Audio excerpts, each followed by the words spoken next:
Hello friends, welcome our YouTube channel Kharbala Education. Kharbala Education ADA, APP, APO, Judiciary, UGC net और general knowledge PT और main दोनों को ध्यान में रख के आपकी तैयारी करवाने जा रहा है। जैसा कि इससे पहले लेक्चर में हमने ट्रांसफ़र ऑफ प्रॉपर्टी का बेसिक पार्ट कर लिया था। ट्रांसफ़र ऑफ प्रॉपर्टी हमने कर लिया था। ट्रांसफ़र ऑफ प्रॉपर्टी क्या होती है, इसका मूवेबल और इमूवेबल ट्रांसफ़र ऑफ प्रॉपर्टी कर लिया था। मूवेबल प्रॉपर्टी है तो उसका ट्रांसफ़र कैसे होगा, by sales of good act. Immovable property है तो उसका ट्रांसफ़र कैसे होगा, बाय टीपी एक्ट। ट्रांसफ़र हमने पढ़ लिया था।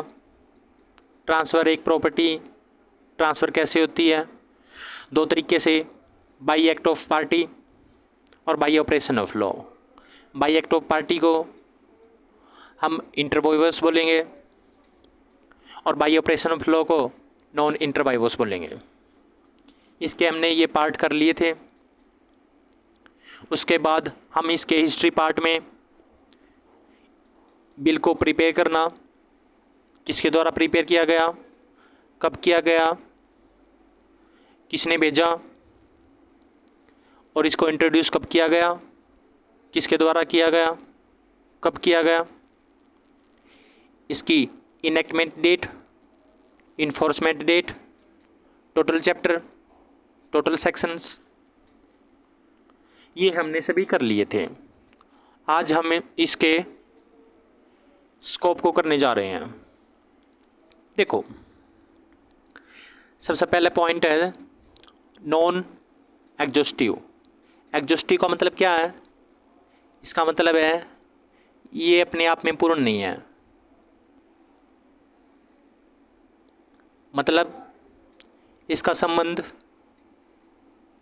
सीपीसी के साथ भी है, इसका संबंध कॉन्ट्रैक्ट के साथ भी है और इसका संबंध सेल्स ऑफ गुड एक्ट के साथ भी है। इसका संबंध रजिस्ट्रेशन एक्ट के साथ भी है। क्योंकि हम जब रजिस्ट्रेशन की धारा 2(6) को पढ़ेंगे तब हमें पता चल जाएगा, क्योंकि इसमें इमूवेबल प्रॉपर्टी के बारे में दे रखा है। देखो, मेरे कहने का मतलब है, क्या यह एग्जॉस्टिव है? नहीं, यह एग्जॉस्टिव नहीं है। मतलब यह अपने आप में पूर्ण नहीं है। इसका रिलेशन और बेयर एक्ट के साथ भी है। अब दूसरा पॉइंट कह रहा है दिस इज सब्सटैंटिव लॉ। अब सब्सटैंटिव क्या होता है, आओ इसको करते हैं। देखो, लॉ दो तरह का होता है। अब मैं आपको आराम से नीचे समझा देता हूँ एक बार। पेज ही नहीं है यार। देखो, लॉ दो तरह का होता है। एक तो होता है सब्सटैंटिव लॉ, सब्सटैंटिव लॉ, और एक होता है प्रोसीजरल लॉ। अब सब्सटैंटिव लॉ को क्या बोलेंगे और प्रोसीजरल लॉ को क्या बोलेंगे? देखो, सब्सटैंटिव मतलब विच डिटरमाइन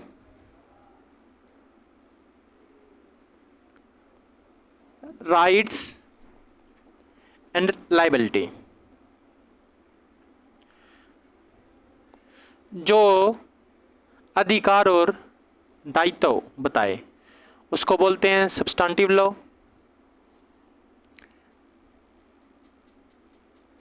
और जो अधिकार और दायित्व बताए गए हैं उनको इन्फोर्स करना, लागू करना, उसको बोलते हैं प्रोसीजरल लॉ। देखो, अब आईपीसी है, आईपीसी में राइट्स बताए गए हैं, उसमें लॉ बताए गए हैं, पुनिशमेंट बताई है। जैसे टीपीए में राइट्स बताए गए हैं। अब इनको इन्फोर्स करना है तो किसके थ्रू करेंगे? प्रोसीजरल लॉ के थ्रू। जैसे आईपीसी के जो पुनिशमेंट दी गई है उसको इन्फोर्समेंट कैसे करेंगे? सीआरपीसी के द्वारा।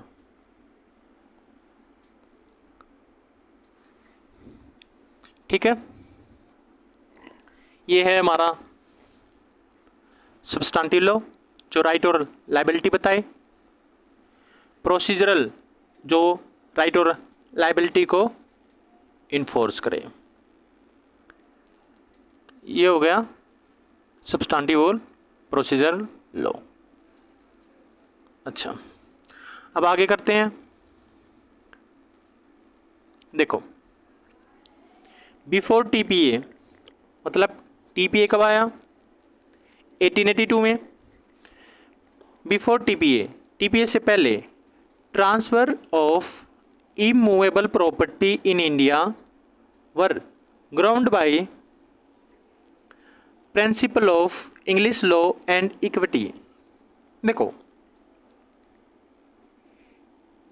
टीपीए तो 1881 में आया ना, क्योंकि 1881 में टीपीए आने के बाद उस पर टीपीए एक्ट अप्लाई हो गया। जैसे कोई भी प्रॉपर्टी है और ये प्रॉपर्टी कैसी है? इमूवेबल। अब इसको ट्रांसफर करना है किसी अदर पर्सन को। देखो, जो इमूवेबल प्रॉपर्टी है इसको ट्रांसफर करना है तो हम कैसे करेंगे? 1882 के बाद टीपीए के द्वारा। ऐसा भी तो था ना, इससे पहले भी तो ट्रांसफर हो रहा था। वो कैसे हो रहा था उस टाइम पे? 1882 से पहले।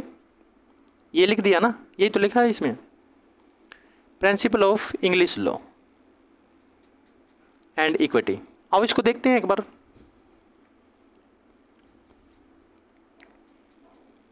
देखो, before transfer of property act came into existence in 1882, the transfers of immovable property in India were ground by principle of English law and equity. लिख दिया नहीं है इसमें ये लिख दिया, टीपी के आने से पहले जो भी transfer of property, immovable property होती थी वो principle of English law and equity के तहत होती थी। मतलब इंग्लैंड में जो लॉ था उसके अकॉर्डिंग ट्रांसफ़र की जाती थी, जो उसके लॉ के अकॉर्डिंग था उसके अकॉर्डिंग। यहाँ तक समझ में आ गया हमको? अब आगे करते हैं। आगे लिखा है TPA mainly of immovable property, यानी ये मैं पहले बता चुका हूँ, प्रॉपर्टी दो टाइप की होती है, एक मूवेबल प्रॉपर्टी, एक इमूवेबल प्रॉपर्टी। मूवेबल प्रॉपर्टी की ट्रांसफ़र करनी है तो सेल्स ऑफ गुड एक्ट के तहत करेंगे, और इमूवेबल प्रॉपर्टी की ट्रांसफ़र करनी है तो टीपी एक्ट के तहत करेंगे। यही तो बोल रहा था मैंने। वैसे it is not define in TPA,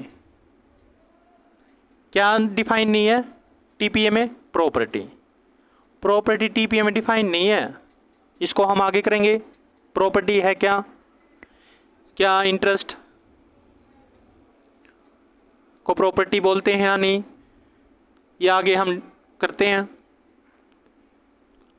इसमें लिखा है अभी, it is not defined in TPA but used it widest and most genetic sense. मतलब इसका जो यूज है उसके अकॉर्डिंग देखते हैं हम इसका क्या टर्म है टीपीए का, ये आगे करेंगे हम। अब करते हैं TPA act relating to transfer of property by act of party, ये मैं पहले ही कर चुका हूँ। मोस्टली जो टीपीए एक्ट है वो एक्ट ऑफ पार्टी, मैं ये नहीं कहता सिर्फ एक्ट ऑफ पार्टी से ही बिलोंग करता है, मतलब मोस्टली जो है वो एक्ट ऑफ पार्टी से बिलोंग करता है, नॉट मियरली। देखो इसको देखते हैं एक बार,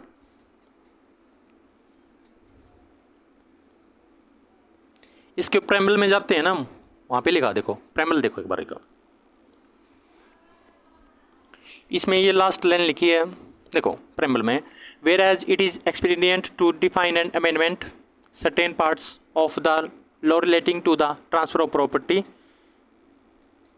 बाय एक्ट ऑफ पार्टी, इसमें लिख दिया ना। इसमें भी देखो, an act to amend the law relating, किससे रिलेट कर रहा है, relating to transfer of property by act of party, act of party से रिलेट कर रहा है ये कौन, ट्रांसफर ऑफ प्रॉपर्टी एक्ट। देखो अब ये हमारा स्कोप हो गया, 5 पॉइंट हो गए हमारे स्कोप में, हमने ये ऊपर पढ़ लिया था ट्रांसफर ऑफ प्रॉपर्टी होता है क्या, ये हमने ऊपर पढ़ लिया था, इसका इंट्रोडक्शन पढ़ लिया था हमने, इसकी हिस्ट्री पढ़ ली थी हमने। अब आगे करते हैं, आओ देखो इसमें लिखा है transfer of property, transfer of property. अब मैंने बोला था प्रॉपर्टी है क्या, ये प्रॉपर्टी डिफाइन नहीं है, but property means an interest, interest क्या, बंडल्स ऑफ राइट्स, मतलब राइट टू यूज और enjoy, that is an interest. देखो अब मैं आपको समझाता हूं एक चीज,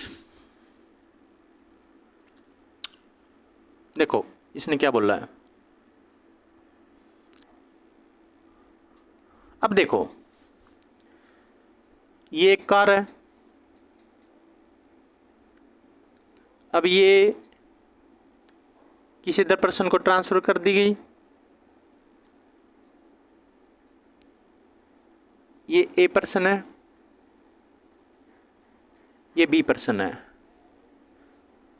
तो इसमें जो मटेरियल थिंग है, मतलब कार, उसको ए से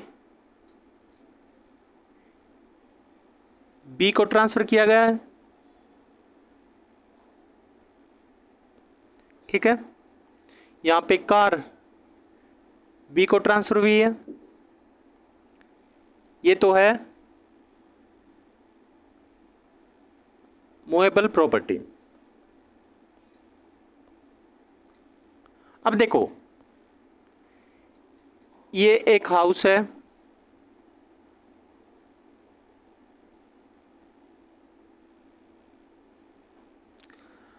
ये ए पर्सन का है, अब इसको बी को ट्रांसफर करना है, तो हम कहते हैं ये ए को, ये हाउस ए के हाउस को बी को ट्रांसफर कर दिया। अब मेरे को ये बताओ, क्या हाउस बी को दिया है, क्या पूरा हाउस बी को दिया है, हाउस तो अपनी जगह है, हाउस तो अपनी ही जगह है, तो बी को क्या दिया है? ओनरशिप।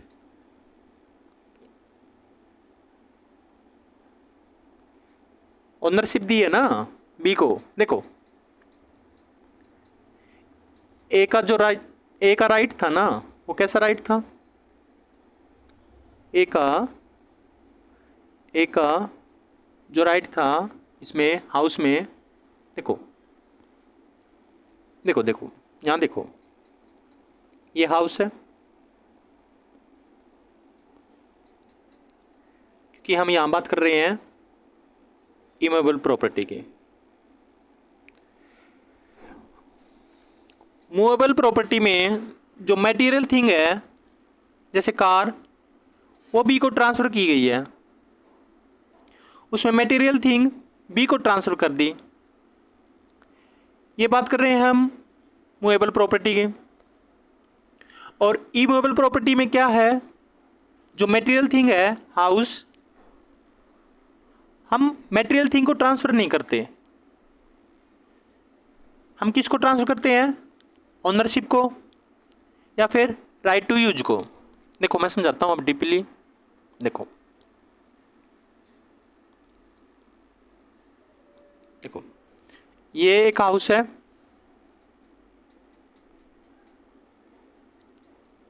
ए का, एक पर्सन है बी। अब इस हाउस का ओनर कौन है? ए। इसके पास क्या राइट होगा?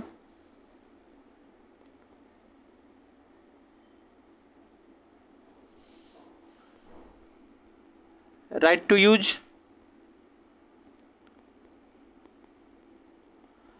राइट टू पार्टीशन,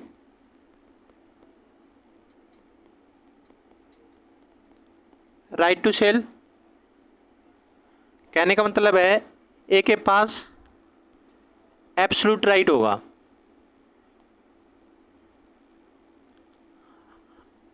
अब बाई सेल इसने क्या ट्रांसफर किया है बी को? ये सभी राइट ट्रांसफर किए है ना बाई सेल। तो क्या इसने हाउस तो अपनी जगह है, इसने क्या ट्रांसफर किया है? इसकी ओनरशिप ट्रांसफर कर दी, यानी अब ओनर कौन बन गया? बी। राइट टू यूज, उसको यूज करने का राइट ट्रांसफर कर दिया। अब उस हाउस को कौन यूज करेगा? बी। राइट टू पार्टीशन, यानी इसका बंटवारा करना है, इसके दो बच्चे हैं, इसको बंटवारा करना है, ये राइट ट्रांसफर कर दिया। राइट टू सेल, अब इसके पास है राइट टू सेल, ये चाहे तो अपने पास रख सकता है या चाहे तो किसी अदर पर्सन को बेच सकता है। अब एब्सोल्यूट राइट किसके पास आ गया? बी के पास। तो मैं यहाँ पे बात कर रहा हूँ इमूवेबल प्रॉपर्टी के। यहाँ तक समझ में आया? देखियो, आओ आगे करते हैं इसको। देखो transfer of property, property means interest. अब मैंने बचा था नीचे, ये इंटरेस्ट था। Interest means rights of, bundles of rights. Rights कौन से? Right to use, right to sell और right to enjoy. Right to use, right to enjoy, that is interest. अब क्वेश्चन है, क्या इंटरेस्ट इज ए प्रॉपर्टी और not? Yes, interest is a property, yes. Immovable property में हम interest को क्या बोलेंगे? प्रॉपर्टी बोलेंगे।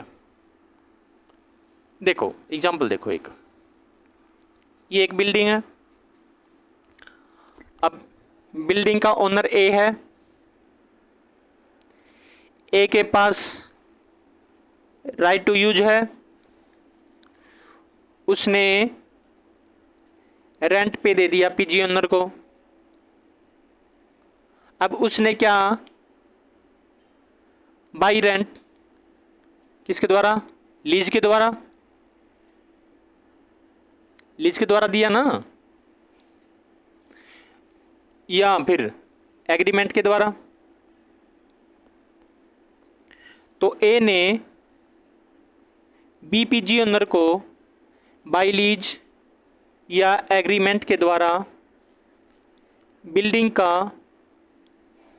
राइट टू यूज करने का राइट दे दिया। अब इसके पास, पीजी ओनर के पास, right to use of this building चला गया। क्या उसके पास पूरी बिल्डिंग का ओनरशिप गई है? नहीं, सिर्फ राइट टू यूज गई है। तो यहाँ पे ट्रांसफ़र क्या हुआ है? सिर्फ इंटरेस्ट। तो इसको क्या बोलेंगे? इसको हम एक प्रॉपर्टी बोलेंगे।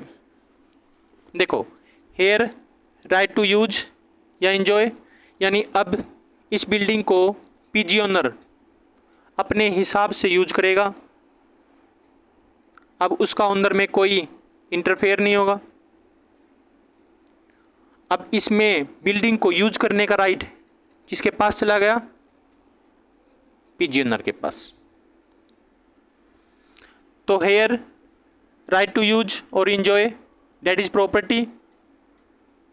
यहाँ पे सिर्फ राइट टू यूज गया है प्रॉपर्टी, न कि ट्रांसफर ऑफ बिल्डिंग। तो यहाँ पे बात मैं कर रहा हूँ इमूवेबल प्रॉपर्टी की। देखो, transfer is creating a new interest by one in favour of other, यानी ए पर्सन का इसमें राइट था, अब इसने इसको ट्रांसफ़र कर दिया बी को। अब इस पे राइट किसका हो गया यूज करने का? बी का। यानी एक के पास वो राइट चला गया और दूसरे के पास वो राइट आ गया। यही चीज़ लिखा है। एक के पास वो राइट चला जाता है, दूसरे के पास वो राइट आ जाता है। इसके पास राइट चला गया, इसके पास राइट टू यूज का राइट आ गया। तो आज हम ट्रांसफ़र ऑफ प्रॉपर्टी का यहीं तक सेशन रखते हैं। अगले पार्ट में हम ट्रांसफ़र ऑफ प्रॉपर्टी को आगे पढ़ेंगे। अगर आपको वीडियो पसंद आए तो लाइक्स, शेयर और सब्सक्राइब कर देना। Thank you.